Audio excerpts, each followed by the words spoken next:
¿Qué tal, chicos? Buen día. Bueno, el día de hoy vamos a trabajar lo que corresponde a las civilizaciones del Horizonte Medio. Empezamos el día, como siempre, dándoles gracias a Dios por estar bien, por estar con nuestras familias.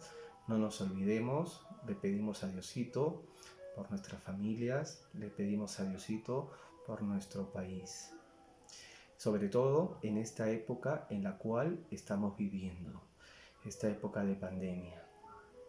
Bien, el propósito de la clase. El propósito de la clase es conocer el segundo momento de integración panandina. El primer momento es el de el horizonte, el primer horizonte, el horizonte temprano. Ahora estamos en el horizonte medio. El horizonte temprano son las culturas paracas y la cultura chavín. En el horizonte medio vamos a encontrar a la cultura Wari y a la cultura Tiahuanaco. Vamos a encontrar primero características y factores comunes a ambas civilizaciones. Muchos historiadores van a decirnos que Wari y Tiahuanaco eran una misma cultura. Para los efectos de la clase lo vamos a estudiar como si fueran dos culturas distintas.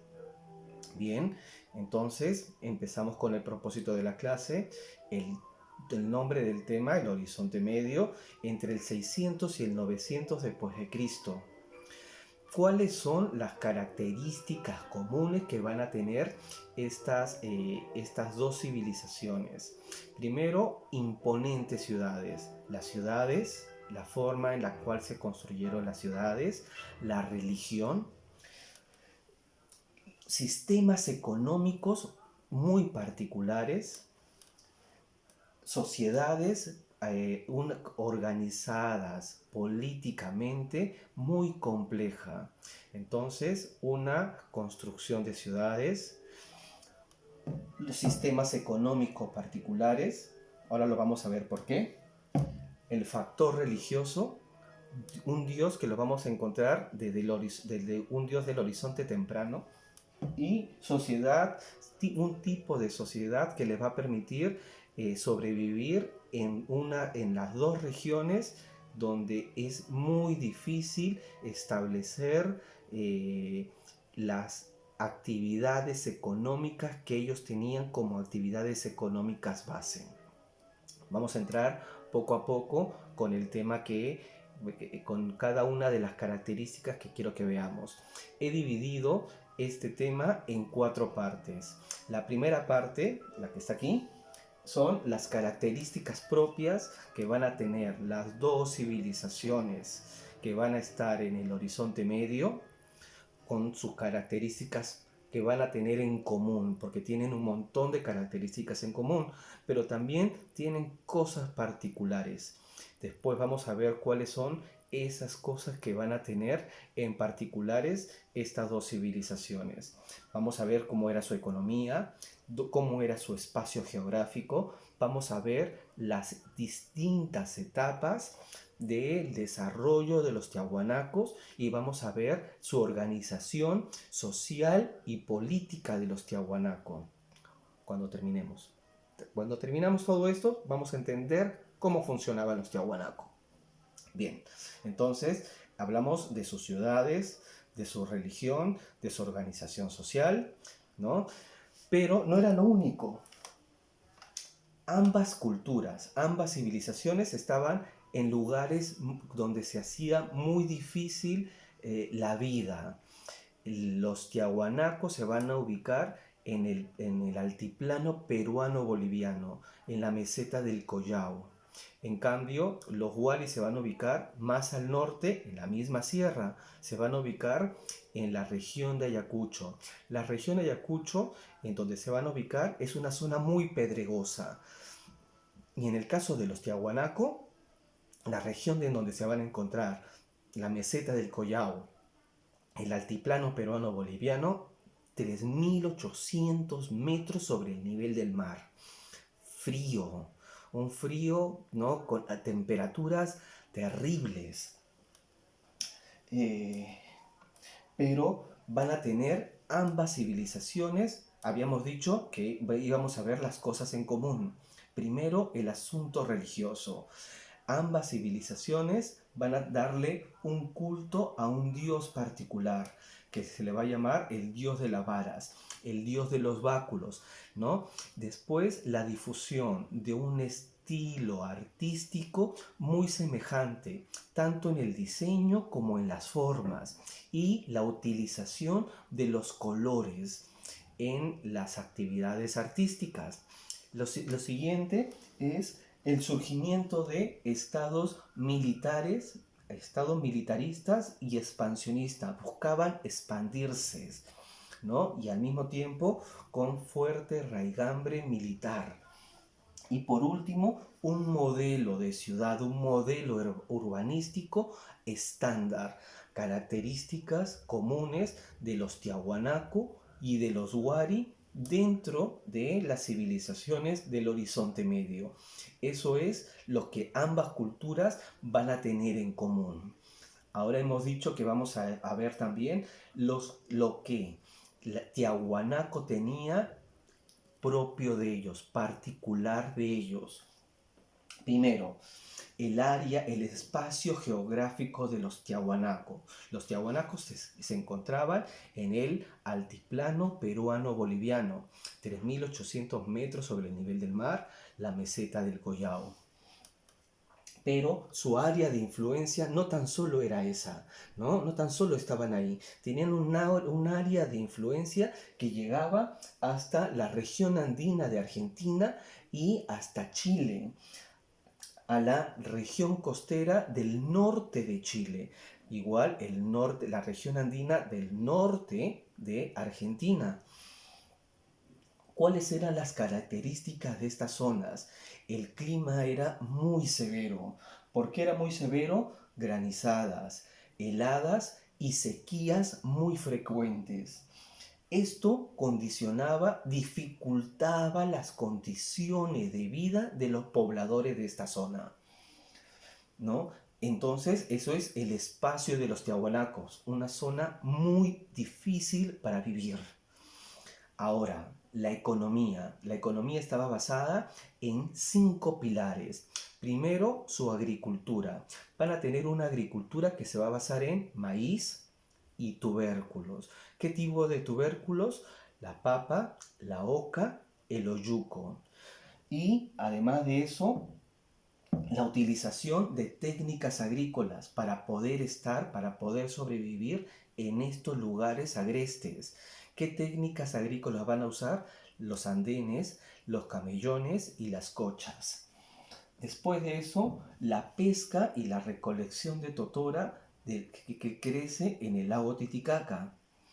La crianza de las llamas y las alpacas que se alimentaban de los pastizales de la puna y la obtención de alimentos y productos exóticos de las colonias asentadas en otras regiones. ¿Qué pasaba? Los Tiahuanaco enviaban personas, colonias para que se establezcan en distintas zonas de donde podían después traer las provisiones que ellos, por el lugar en donde se encontraban, no tenían.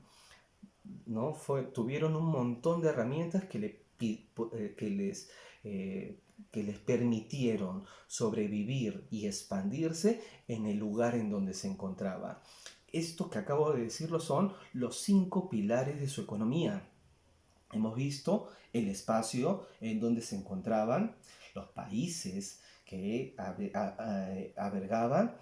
Hemos visto la economía y ahora vamos a ver los periodos de la civilización tiahuanaco.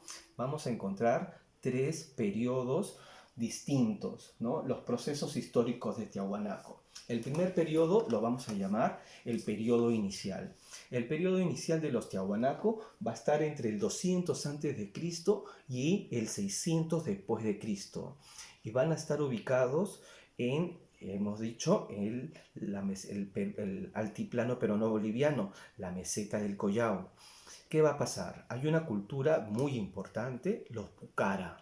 Los pucaras se encontraban de la parte del Perú, en lo que es la región de Puno, y los tiahuanacos se encontraban en la zona sur del lago Titicaca, es decir, en la parte boliviana, y los pucara en la parte peruana. Eso en el periodo inicial. Estamos en el periodo inicial, entre el 200 antes de Cristo y el 600 después de Cristo. Ahí va a comenzar la construcción del centro ceremonial tiahuanaco, que es de donde va a irradiar su culto religioso, que es uno de los factores que va a permitir la expansión de la cultura, la religión y el Estado militarista. La expansión primero se va a dar por su desarrollo económico y luego de por su desarrollo económico se va a dar por la reputación de su culto, este culto al dios de las varas, al dios de los báculos, es decir, primero por su desarrollo económico y luego por la religión. Eso en este periodo inicial es lo que le va a permitir asentarse y constituirse como una cultura importante que le va a permitir después expandirse. Esto es en el periodo inicial, desde el 200 a.C. hasta el 600 después de Cristo. ¿Qué va a pasar en el periodo clásico? El periodo clásico está desde el año 600 después de Cristo hasta el 900 después de Cristo. En el periodo clásico se va a terminar el centro ceremonial tiahuanaco, que era, habíamos dicho, de donde se va a impartir este culto que le va a permitir expandirse. Luego de ello se va a unificar todo el altiplano peruano boliviano, es decir, los pucara y los tiahuanacos se van a expandir en una única cultura, los tiahuanacos. Van a establecer colonias, lo que les decía, ¿no? Van a estar en distintos lugares fuera del altiplano peruano-boliviano, ¿no? Van a llegar hasta la región costera del Perú, hasta Moquegua, al sur peruano. El valle de Moquegua al sur peruano y al noroeste de Bolivia, a la zona de Cochabamba, ¿no? ¿Cómo vamos a saber que se van a llegar hasta allá? Porque se van a encontrar artefactos de estilo clásico tiahuanaco en estos lugares. Pero no tan solo van a llegar hasta allá, se van a encontrar estos mismos artefactos en Arequipa, en Tacna, en Moquegua, en Chile, ahora Arica, ¿no? En Atacama. Se va a encontrar también en el noroeste argentino. En esta misma época, los Huari van a alcanzar su máximo apogeo. Los Huari y los Tiahuanaco también van a coincidir en el periodo clásico. Su máximo apogeo va a ser para ambas civilizaciones. Entonces, hemos visto el periodo inicial, hemos visto el periodo clásico y después sigue el periodo postclásico, que es entre el año 900 y 1100 después de Cristo. ¿Qué va a pasar en el postclásico? Los asentamientos antiplánicos entran en decadencia y las colonias fuera del altiplano van a terminar abandonadas. Eso, los tres momentos de los Tiahuanaco. Y ahora vamos a entrar a ver su organización social y política. Hay un arqueólogo muy importante, William Isbell. ¿Qué decía William Isbell? William Isbell va a decir que los Tiahuanaco eran un gobierno teocrático. ¿Qué significa teocrático? Es decir, los sacerdotes eran los que tenían el poder y el control de la sociedad.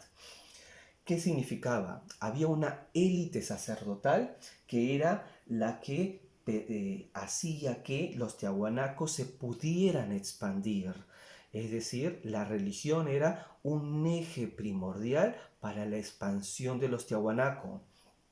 Era una sociedad jerarquizada. ¿Cómo va a llegar este arqueólogo a esa conclusión, a que eran una sociedad jerarquizada? Por dos motivos. El primero era por la magnitud de sus construcciones y por la expansión de que tenían los habitantes, esas colonias que se instalaban en otros lugares, ¿no? En colonias lejanas. Por esos motivos, este arqueólogo, William Isbell, va a decir que esta era una sociedad jerárquica, que era una sociedad teocrática dirigida por una élite militarista y sacerdotal. Durante el periodo clásico, el centro ceremonial tiahuanaco va a llegar a su apogeo. ¿Cuánto va a medir? 6 kilómetros cuadrados. Y se dice que vivían ahí, en este centro ceremonial, entre 15.000 y 20.000 personas en la época máxima de apogeo. Desde ahí se van a extender a toda la zona sur del Perú y la zona norte de Chile y noroeste de Argentina. El poder de los gobernantes se va a basar en dos aspectos. El primer aspecto es el prestigio de su religión, ¿no? El centro ceremonial tiahuanaco va a difundir al dios de las varas y desde ahí sus sacerdotes van a tener un gran prestigio por sus dones adivinatorios y sus dones de curar. Eran los médicos, eran los sabios. Cuando digo sacerdote, tenemos que entender, no tenemos que pensarlo como los sacerdotes que tenemos hoy en día, que se la pasan rezando, sino era otro tipo de sacerdote. Era un sacerdote que lo que hacía era mirar el cielo y a partir de ello encontrar cómo se movían los astros y saber en qué momento se debía sembrar y en qué momento hay que cosechar. Eso le va a dar una gran reputación a estos sacerdotes. El prestigio de su religión y segundo, el control de las rutas de intercambio de sus productos. ¿Qué significaba? Los tiahuanacos recorrían su territorio en caravanas de camélidos, de llamas y alpacas, ¿no? Lo cual le aseguró el acceso a bienes exóticos. ¿Para qué querían esos bienes exóticos? Para sobornar de alguna manera, ¿no? Establecer alianzas con los curacas del altiplano e incorporarlos dentro de su civilización. ¿Estamos? Eso son las particularidades que van a tener los tiahuanaco. Hemos visto las características comunes, hemos visto el espacio tiahuanaco, hemos visto la economía, los 5 pilares de la economía tiahuanaco, hemos visto los 3 periodos de la civilización tiahuanaco, el inicial, el clásico, el posclásico, y hemos visto cómo estaban organizadas su sociedad, ¿no? Cómo es que sus gobernantes también pudieron tener tantos prestigio. Eso es lo que corresponde a la parte de Tiahuanaco, ¿no? Que espero que los ayude para la segunda parte. Hasta el día de hoy, hasta esto es la clase del día de hoy. Bueno, espero que tengan un buen día y que la clase les haya servido para entender cómo los tiahuanaco pudieron expandirse tanto y comprender el propósito de la clase, que era entender este segundo momento de integración panandina, es decir, el horizonte medio. Tengan buen día, chicos, les mando un abrazo, nos vemos.